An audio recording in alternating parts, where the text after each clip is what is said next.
ഒരു പെൺകുട്ടിയുടെ എല്ലാ ആഗ്രഹങ്ങളും എല്ലാ സന്തോഷങ്ങളും എല്ലാ ഫീലിങ്സും അടങ്ങുന്ന ഒരു പെൺകുട്ടി, അത്രേ ഉള്ളൂ.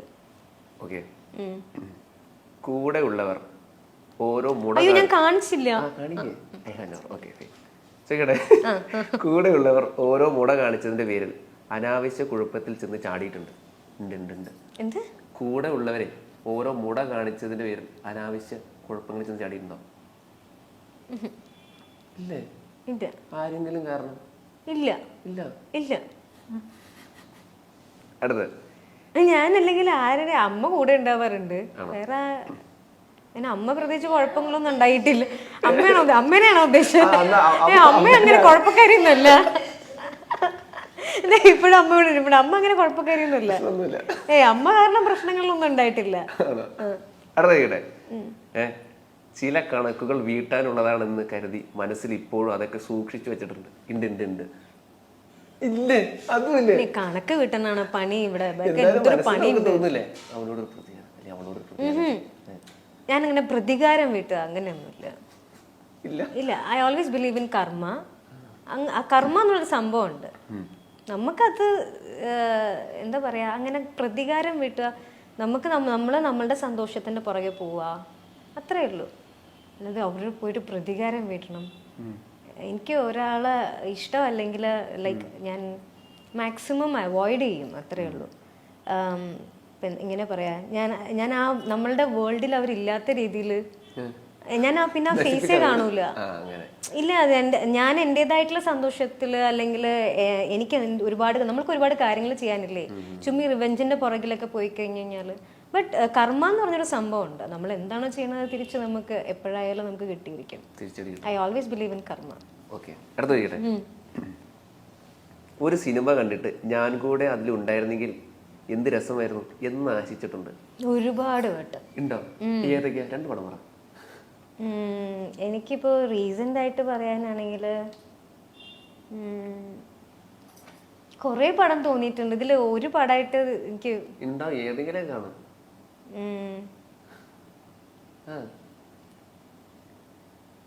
ഇപ്പൊ റീസെന്റ് ആയിട്ട് കണ്ടത് ഏതാ? പാച്ചു ഉണ്ടായിരുന്നു, പാച്ചു അത്ഭുത വിളക്കും. അത് കണ്ടപ്പോ എനിക്ക് തോന്നി അതിലൊക്കെ ഒരുപാട് ക്യാരക്ടേഴ്സ് ഉണ്ടല്ലോ. സിനിമയുടെ ഭാഗമാവണോന്നാണോ തോന്നിയത് അതിലെ, അതോ നായിക ചെയ്ത ക്യാരക്ടർ? അങ്ങനെയല്ല. ഇപ്പൊ ഏതെങ്കിലും ഒരു നല്ല സിനിമ കാണുമ്പോഴത്തേനും എനിക്ക് കൂടുതലും പഴയ പടങ്ങൾ കാണുമ്പോൾ എനിക്ക് ഫീൽ കിലുക്കം തോന്നിയിട്ടുണ്ട്. അതില് രേവതി മാം ചെയ്ത ക്യാരക്ടറില്ലേ, അടിപൊളിയല്ലേ. പിന്നെ മറ്റേ മിന്നൽ മുരളിയിലെ ഷെല്ലി ചേച്ചി ചെയ്ത ക്യാരക്ടറില്ലേ, അങ്ങനെയൊക്കെ കാണുമ്പോ എനിക്ക് എപ്പോഴും തോന്നാറുണ്ട്. അത് സിനിമ കാണുമ്പോന്ന് മാത്രല്ല, ഇപ്പൊ നമ്മള് റിയൽ ലൈഫിൽ ഏതെങ്കിലും ഒരു ഡിഫറെന്റ് ആയിട്ടുള്ള ഒരു ക്യാരക്ടർ ഞാൻ മീറ്റ് ചെയ്യുമ്പോൾ എനിക്ക് തോന്നും, എനിക്ക് ഈ ഒരു ക്യാരക്ടർ നമ്മൾ പ്ലേ ചെയ്താൽ എങ്ങനെ ഉണ്ടാവും എന്നൊക്കെ എനിക്ക് തോന്നും. മനസ്സിനെ വിഷമിപ്പിക്കുന്ന ഓരോ കാര്യങ്ങൾ ചെയ്തു കൂട്ടിയ മനുഷ്യരോട് നിരുപാധികം ക്ഷമിക്കാനുള്ള മാനസിക ശക്തി സ്വയം ഞാൻ ആർജിച്ചിട്ടുണ്ട്. ക്ഷമിക്കാനുള്ള ശക്തിയോ? ക്ഷമിക്കാണ്ട് നമുക്ക് ജീവിക്കാൻ പറ്റില്ല. നമ്മളോട് തെറ്റ് ചെയ്തവരുടെ ഒക്കെ നമ്മൾ ഇങ്ങനെ വെച്ചോണ്ടിരുന്ന നമ്മൾക്ക് തന്നെയാ ബുദ്ധിമുട്ട്. പെട്ടെന്ന് ഇപ്പൊ ഒരു ദിവസം ഇന്ന ആളായിട്ട് മാറാനുള്ള ശക്തി കിട്ടുക, എന്തായിട്ട് മാറും? ആരായിട്ട് മാറും? ഇന്ന ആളായിട്ട് മാറാനോ? എനിക്ക് ആളായിട്ട് മാറണ്ട. ഞാൻ മേഘനായിട്ട് തന്നെ ജീവിച്ചത് എനിക്ക് തീർന്നിട്ടില്ല, സന്തോഷം തീർന്നിട്ടില്ല. എന്തോരം കാര്യങ്ങൾ ചെയ്യാനുണ്ട്, അപ്പോഴെനി വേറെ ആളായിട്ട് മാറാൻ പോണ ഞാൻ. അല്ല, അങ്ങനെ എന്തിനും ചെയ്ത് തീർക്കാനായിട്ട് അങ്ങനെ ഇന്നൊരു കാര്യം ചെയ്യണമെന്ന് ലൈഫിൽ വലിയൊരു ഡ്രീം എന്താ? വലിയ ഡ്രീമോ? നമുക്കൊരു ഡ്രീം ഉണ്ടാവില്ലേ? സത്യം പറയട്ടെ, ഞാൻ പറഞ്ഞു കഴിഞ്ഞാൽ നിങ്ങൾ വിചാരിക്കും ഭയങ്കര ഇതായിട്ട് എക്സാജറേറ്റ് ചെയ്യാണ്, ചുമ്മാ പറയാം. എനിക്ക് ഒരു ഡ്രീമും ഇല്ല ഇപ്പോ. ഒരു ഡ്രീം എന്ന് പറയാനായിട്ട് അങ്ങനെ ഒന്നുമില്ല.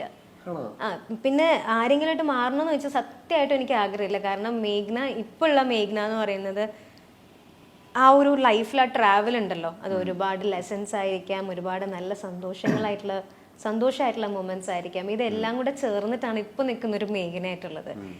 ഈ മേഘന തന്നെ മതി, വേറെ ആരായിട്ടും മാറണ്ട. ആളുകളുടെ സ്നേഹപ്രകടനം കാരണം വീർപ്പ് മുട്ടി ശ്വാസം മുട്ടിപ്പോയ സിറ്റുവേഷൻസ് ഉണ്ടായിട്ടുണ്ടോ? ഉണ്ടോ? എനിക്ക് മലബാർ ഏരിയയിൽ പോയപ്പം അവിടെ അവിടെ അവിടെ ഭയങ്കര സ്നേഹമായിരുന്നു, എല്ലായിടത്തും സ്നേഹമാണ്. അവിടെ വെച്ച് കഴിഞ്ഞാല് ഈ ചന്ദനമഴ ആ സമയം ഇത് ചെയ്തുകൊണ്ടിരിക്കുന്ന സമയത്ത് അവിടെ ഇതുപോലെ ഒരു ഇനോഗ്രേഷന് വേണ്ടിയിട്ട് പോയതാണ്. അപ്പം ഭയങ്കര എന്താ പറയാ, അവർക്കൊന്ന് ജനലിൽ കൂടെ കാണാൻ വേണ്ടിയിട്ട് ഭയങ്കര തിരക്കും തിക്കും ബഹളമൊക്കെ കണ്ടപ്പോൾ ശരിക്കും കണ്ണ് നിറഞ്ഞു പോയി. ആ ഒരു എനിക്ക് അതൊക്കെ വലിയൊരു കാര്യമാണ് എന്നെ സംബന്ധിച്ചിടത്തോളം. അതാ ഞാൻ പറയാം, അത് കണ്ടപ്പോൾ കണ്ണ് നിറഞ്ഞു പോയി. എന്നിട്ട് ആൾക്കാരുടെ ബഹളം കൂടിയിട്ട് ഒരു സൈഡില് ഇങ്ങനെ തിക്കി വന്നപ്പോഴത്തേനും ഒരു സൈഡില് മിറർ പൊട്ടിപ്പോയി. അപ്പൊ ഇവര് എന്നെ കൊണ്ടുപോയിട്ട് വേറൊരു റൂമിലേക്ക്, അല്ലല്ലേ വേറൊരു അത്രയും തിക്കായിരുന്നു ആ സമയത്ത്. അപ്പൊ എന്നെ സംബന്ധിച്ചിടത്തോളം അതൊക്കെ ഭയങ്കര വലിയ കാര്യം. ഞാൻ സ്വപ്നം പോലും കണ്ടിട്ടില്ല ഇങ്ങനെയൊക്കെ ഒരു സംഭവം ഉണ്ടാവും എന്നുള്ളത്. അങ്ങനെ ഒരു റൂമിൽ നമ്മൾ ഇരുന്നപ്പോഴത്തേനും ആ ജനലൊന്ന് തുറന്നാൽ മതി കാണാനാന്ന് പറഞ്ഞപ്പോഴത്തേനും അത്രയും ഇഷ്ടമാണോ എന്നെ. അവരൊരു, ഞാൻ പറഞ്ഞില്ലേ, ഒരു ആർട്ടിസ്റ്റ് എന്നുള്ള ലെവലിലല്ല കാണുന്നേ. അവരുടെ വീട്ടിലൊരു കുട്ടി ഒരുപാട് നാൾ കഴിഞ്ഞ് വരുമ്പോഴത്തേനും അവർക്കൊരു എക്സൈറ്റ്മെന്റ്, ആ ഒരു സ്നേഹം ഉണ്ടല്ലോ, അത് കണ്ടപ്പോൾ ശരിക്കും കണ്ണറിഞ്ഞു പോയിട്ടുണ്ട്. അങ്ങനെയാണ് കാര്യങ്ങൾ. ക്വസ്റ്റ്യൻസ് ഒക്കെ തീർന്നോ? ട്രോളാനുള്ളതൊക്കെ കിട്ടിയിട്ടില്ലേ? അടുത്തതായി ഒരു പ്രാങ്ക് കോളാണ്. മേഘന ചേച്ചിയുടെ ഫ്രണ്ടായ ആലീസ് ക്രിസ്റ്റീനാണ് പ്രാങ്ക് ചെയ്യുന്നത്. ചേച്ചി വിളിക്കല്ലേ? ഹലോ ചേച്ചി. എന്താടി വയ്യേ? ഇല്ല ചേച്ചി, ഉറക്കമായിരുന്നു, പറഞ്ഞോ. ആ ഓക്കെ ഓക്കെ ഓക്കെ. ഇപ്പൊ ഫ്രീ ആണോ സംസാരിക്കാനേ? ആ ഫ്രീയാ. ആ ആ ആ ശരി. ഷൂട്ടിലാണോ? അല്ല ചേച്ചി, വീട്ടിലുണ്ട്. വീട്ടിലുണ്ടോ? നീ റീസെന്റ് ആയിട്ട് എവിടെയെങ്കിലും ഇന്റർവ്യൂ കൊടുത്തിട്ടുണ്ടായിരുന്നോ? എന്റെ സിംഗിൾ ഇന്റർവ്യൂയോ? ഏത് ഇന്റർവ്യൂ? എനിക്ക് ഇങ്ങനെ ഭയങ്കര കോൾസ് വന്നോണ്ടിരിക്കുക, അതാ ചോദിക്കുന്നത്. ഏതെങ്കിലും ഇന്റർവ്യൂ കൊടുത്തിട്ടുണ്ടായിരുന്നോ? ഇല്ല, ഒന്നും കൊടുത്തില്ലെന്ന് തോന്നുന്നു. എന്താ പറ്റി? ഏതോ ഒരു ഇന്റർവ്യൂല് എന്തോ എന്നെ പറ്റി എന്തോ സംസാരിച്ചിട്ടുണ്ട്, ഭയങ്കര മോശമായിട്ടാ സംസാരിച്ചേക്കണെന്നൊക്കെ പറയുന്നു. ഇല്ല, ഞാൻ ഇടയ്ക്ക് ഇന്റർവ്യൂ ഒന്നും കൊടുത്തില്ല. എനിക്ക് ഇങ്ങനെ കോൾസ് വന്നോണ്ടിരിക്കുക, ആലീസ് എന്താ ഇങ്ങനെ പറഞ്ഞേന്ന് വെച്ചു. ഇന്റർവ്യൂ അയച്ചു തരാൻ പറ ചേച്ചി. ആണോ? നീ കൊടുത്തിട്ടില്ലെന്ന് ഉറപ്പാണോ? ആ, എന്റെ ഓർമ്മയില് ഞാൻ ലാസ്റ്റ് ഇന്റർവ്യൂ കൊടുത്തത് ഒരു 3-4 മാസത്തിലേക്ക് മുമ്പായിരിക്കും, എനിക്ക് ഓർമ്മയേ ഇല്ല.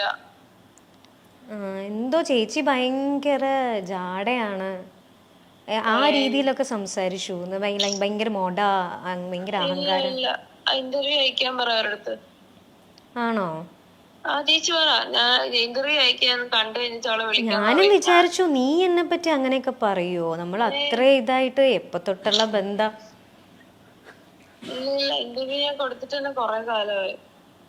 ലാസ്റ്റ് ഞാൻ കൊടുത്ത ഇന്റർവ്യൂ വായിച്ചു ഇവർക്ക് ആർക്കാ, മൈൽ സ്റ്റോണിനായിരുന്നു. ആണോ? എന്നെ പറ്റിയും ചോദിച്ചില്ല അവര്? ഇല്ല, അവരൊന്നും ചോദിച്ചില്ല. അവർ ചോദിച്ച മുഴുവൻ സജിനെ പറ്റിയായിരുന്നു, എന്നെ പറ്റി പോലും അവരൊന്നും ചോദിച്ചില്ല. ആണോ? എനിക്ക് ആകെപ്പാടെ ഭയങ്കര വിഷമായി പോയടാ, അതാ ഞാൻ വിളിച്ചത്. എനിക്ക് കാരണം ഇത്ര ഇതായിട്ടേ നീ അങ്ങനെ പറയോ എന്നെ പറ്റി എന്നൊക്കെ ആയിപ്പോയി എനിക്ക്. ആ ഇല്ല അല്ലേ? ആ ഞാൻ ചോദിച്ചു അവരടുത്ത് അയച്ചു തരാണ്ട്, പക്ഷെ കണ്ടവർ രണ്ടര വിളിച്ചിട്ട് അയ്യോ ഞാൻ ഫസ്റ്റ് കണ്ടതാണ്, ഇപ്പൊ എവിടെന്ന് അറിയത്തില്ല. ഞാൻ ലിങ്ക് ചോദിച്ചു അവരടുത്ത്, ഒന്ന് അയച്ചു തരാൻ പറഞ്ഞു. ഇല്ല അല്ലേ? Okay okay. അതെ, ഞാനിവിടെ മൈൽ സ്റ്റോണിൽ ഇരിക്കുവാ, പ്രാങ്കാ.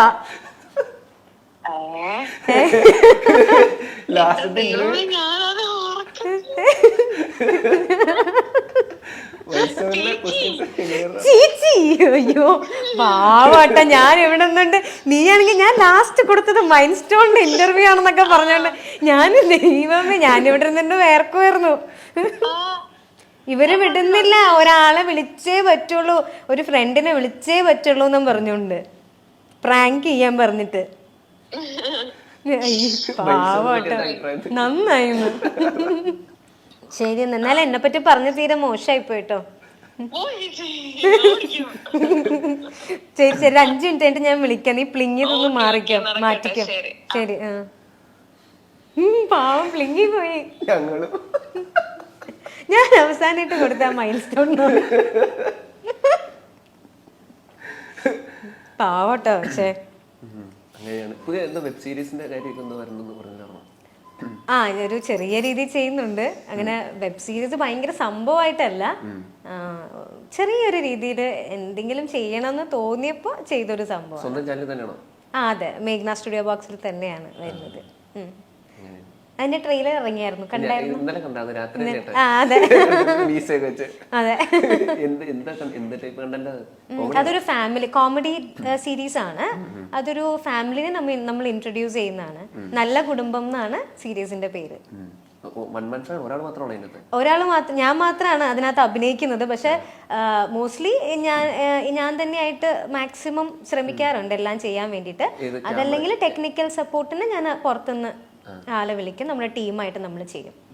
ടീമായിട്ട് തന്നെയാണ് ചെയ്യുന്നത്. അതെ. അപ്പൊ ഇനി ഞങ്ങളുടെ കൂടെ മൈൽ സ്റ്റോൺ വേക്കേഷനൂടെ ഇത്രയും ടൈം സ്പെൻഡ് ചെയ്തതിന് ഒരുപാട് നന്ദി. Thank you so much. അപ്പോൾ വരും കാലങ്ങളിൽ ഒരുപാട് നല്ല പ്രൊജക്റ്റും സീരിയലും സിനിമയൊക്കെ ചെയ്യാൻ കഴിയട്ടെ എന്ന് ആശംസിക്കുന്നു. Thank you so much. Thank you.